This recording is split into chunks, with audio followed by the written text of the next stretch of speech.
So there needs to be an economically sustainable counter-narrative to fossil fuels, to coal. Can you tell us what that looks like in Asia Pac? What it looks like in Asia Pacific.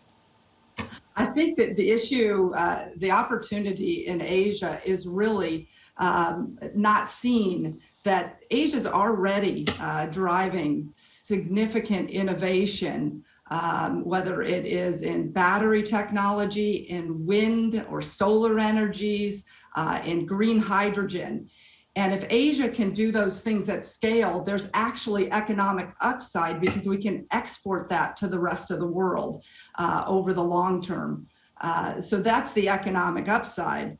On the downside, if we do nothing, there is more negative impact to our economies than I think most realize. Economic growth is not assured to continue in an upward trajectory as rising temperatures impact the planet and our productivity, and that of course has dire economic consequences.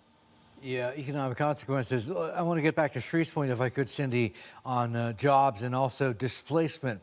I mean, coal miners in Indonesia, we can talk about people in the logging industry there as well.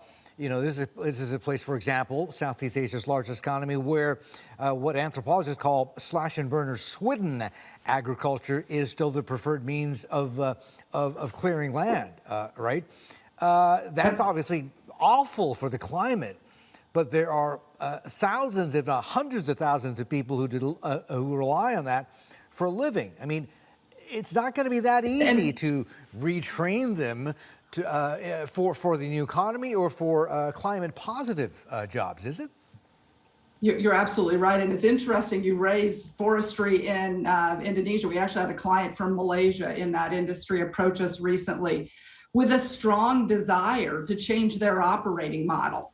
But they cannot do that in isolation because there's hundreds of thousands of people that are dependent on that industry for their survival. So it's got to be a coordinated effort between business, between government and policymakers to make that transition. It's both within countries and across countries and borders.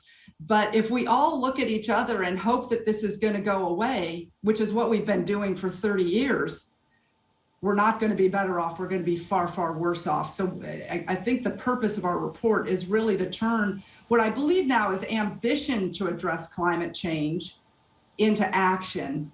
And it's going to take all of us to do that.